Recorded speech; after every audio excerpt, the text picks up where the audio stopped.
Dan selamat malam teman-teman semua, selamat malam Pak Panji. Kami dari kelompok 13 akan mempresentasikan mengenai pengolahan sampah organik dengan BASF, di mana anggota kami ada Ruth Aji, Divi Fitrianto, Imam Habib, Istiqmal Siregar, dan juga Antoni Mika. Next.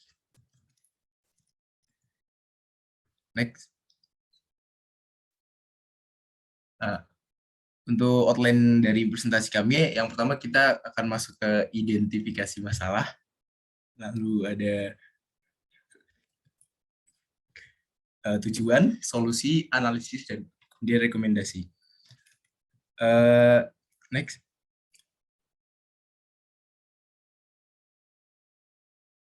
Untuk awal mulanya, keresahan kami itu datang dari data dari Sistem Informasi Pengelola Sampah Nasional pada tahun 2021, yang mana sekitar 581.000 ton sampah per tahun yang dihasilkan hanya dari Kota Bandung, di mana sampah organik dari sisa makanan mencapai persentase 44,52%. Lanjut. Lalu pada tahun ajaran ini pembelajaran di ITB sudah mulai luring, yang mana mahasiswa sudah mulai beraktivitas di dalam kampus, yang tentunya mulai adanya aktivitas juga meningkatkan sampah organik. Untuk saat ini, pengolahan sampah di ITB sudah dibuang ke TPA, tetapi proses pengolahannya masih membutuhkan waktu yang cukup lama. Lanjut.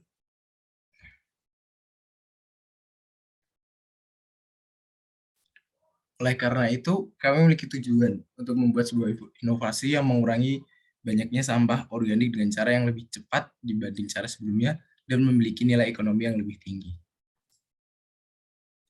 Selanjutnya akan dilanjutkan oleh teman saya.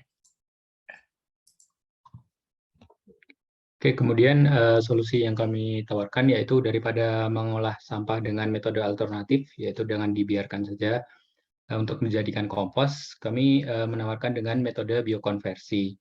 Nah, biokonversi ini adalah sebuah proses di mana yang mampu mengubah bahan organik menjadi produk lain yang berguna dan memiliki nilai tambah dengan memanfaatkan proses biologis dari mikroorganisme dan enzim. Next. Nah, ada banyak sebenarnya cara dengan menggunakan biokonversi ini. Salah satu yang bisa dilakukan adalah dengan menggunakan larva BASF atau black soldier flies atau lalat tentara hitam. Nah, kenapa digunakan larva BASF ini? Karena ternyata pada beberapa penelitian yang telah dilakukan memperlihatkan bahwa larva BASF ini dapat mendegradasi sampah organik lebih baik daripada serangga lain. Ini penelitian yang dilakukan oleh Kim pada tahun 2011. Terus juga untuk beberapa penelitian yang lain yang dilakukan oleh Dinar pada tahun 2011 juga menunjukkan bahwa BASF dapat mereduksi sampah dalam kisaran 65,5% sampai 78,9%. Lanjut. Nah, ini adalah gambaran lalat hitamnya. Nah, di sebelah kanan ada kondisi di mana dari larva sampai pupa, prepupa, itu pada BASF ini yang dapat dimanfaatkan adalah pada kondisi larva di sebelah kiri. Nah, itu mereka bisa makan materi organik itu hingga 2 kali lipat dari berat tubuhnya sendiri. Nah, makanan yang dikonsumsi itu dari segala jenis makanan, dari sayuran, buah, daging, bahkan tulang lunak atau bangkai hewan. Nah, ini bisa dimanfaatkan untuk pengolahan sampah organik dari kita, terutama dari sisa makanan dari kantin di ITB. Kemudian lanjut.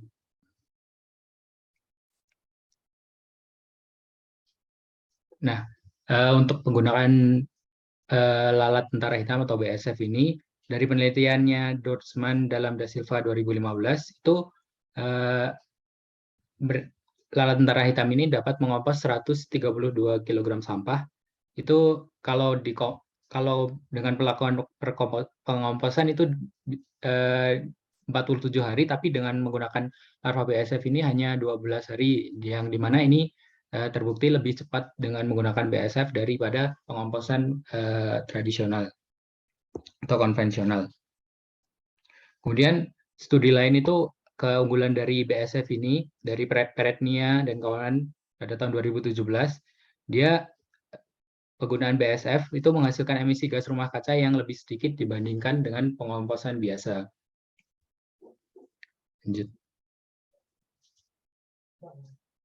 Nah, hasil akhir dari biokonversi menggunakan larva BASF itu ada dua, yaitu pakan ternak atau larvanya itu bisa dipanen untuk dijadikan pakan ternak seperti ayam atau ikan lainnya. Terus juga bisa juga komposnya. Nah, ini komposnya itu dari residu makanannya karena sisa makanan tadi tidak semuanya dikonsumsi oleh larva. Jadi masih ada residu. Nah, itu residunya itu masih bisa digunakan untuk kompos.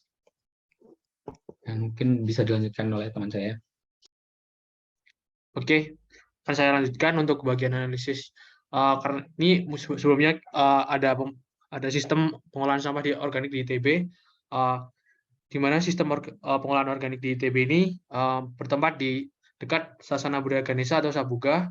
Biasa dari hasil analisis dia ITB ini menggunakan metode windrow, yaitu dengan membiarkan sampah organik tersebut terurai secara alami akibat mikroorganisme. Dan hasil dari analisis juga, proses ini memerlukan waktu hingga 3 minggu untuk menjadi kompos. Kemudian karena BASF ini perlu ada kondisi yang harus dipenuhi untuk dia bekerja, kita melakukan analisis kondisi lingkungan di ITB, yaitu pada hasil penelitian yang dilakukan oleh PARK pada tahun 2006, BASF sendiri memiliki toleransi temperatur pada kisaran 415 sampai 47 derajat Celcius.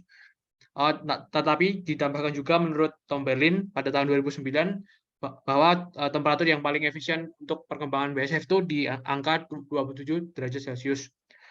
Sedangkan kami mencari statistik kondisi lingkungan yang ada di Bandung pada siang hari berada pada rata-rata rentang pada 27 sampai 28 derajat Celcius, sedangkan pada malam hari 19 sampai 20 derajat Celcius. Untuk itu, solusi yang kami canangkan ini dapat beroperasi di lingkungan ITB karena dari temperatur operasinya sudah memenuhi dari toleransi temperatur dari BASF itu sendiri.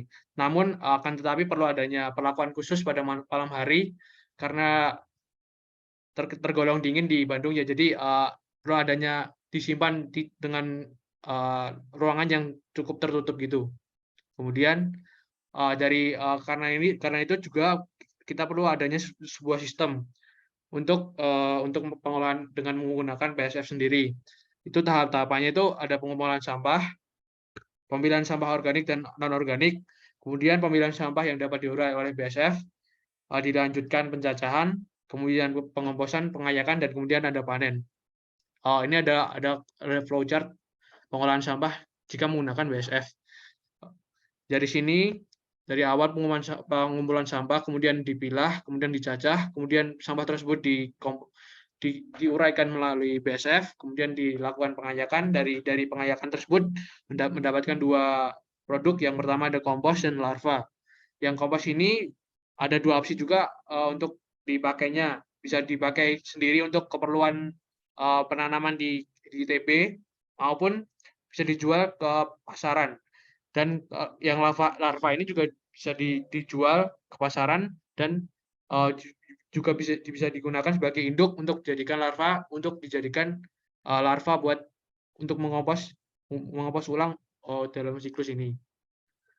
Untuk itu diperlukan sebuah alat yang disebut filter bag. Filter bag ini digunakan untuk tempat menguraikannya BASF itu sebagai tempat penampung.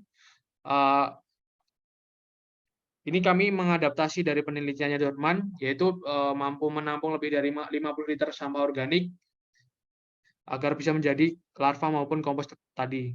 Ini adalah contohnya. Yang sebelah kiri itu adalah filter bag-nya, yang sebelah kanan itu ada kandang lalat sama tempat penetasannya. Oke, kemudian bisa dilanjut oleh teman saya.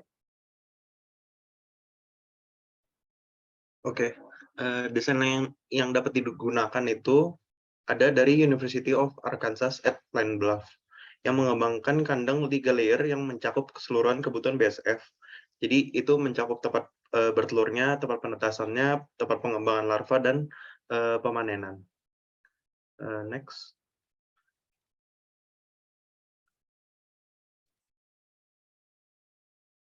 Nah, untuk bentuk secara realnya bisa dilihat di sini, yang kirinya itu ada skematiknya, yang kanannya itu benda secara real. Next. Oke, untuk lokasi pengolahan di TB, karena banyak peralatan dan ruang yang diperlukan untuk proses ini, makanya lokasi yang cocok untuk dijadikan tempat pengolahannya tuh di daerah Sabuga seperti yang udah kita sebut sebelumnya, dekat dengan PPS yang ada di ITB. Lokasi tersebut tuh dipilih karena proses distribusi sampah organiknya yang udah dipilah tuh ke lokasi ini tuh lebih praktis dan efisien. Next.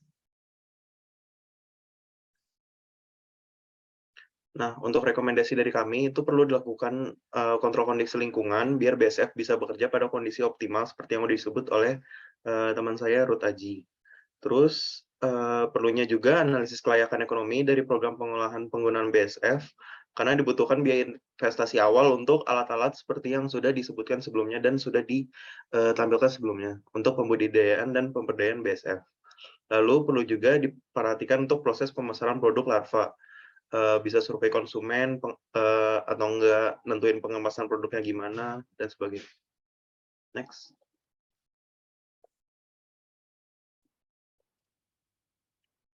Berikut adalah beberapa sumber yang kami gunakan. Next. Oke, terima kasih sudah memperhatikan. Sekian yang dapat kami sampaikan. Maaf kalau ada kesalahan.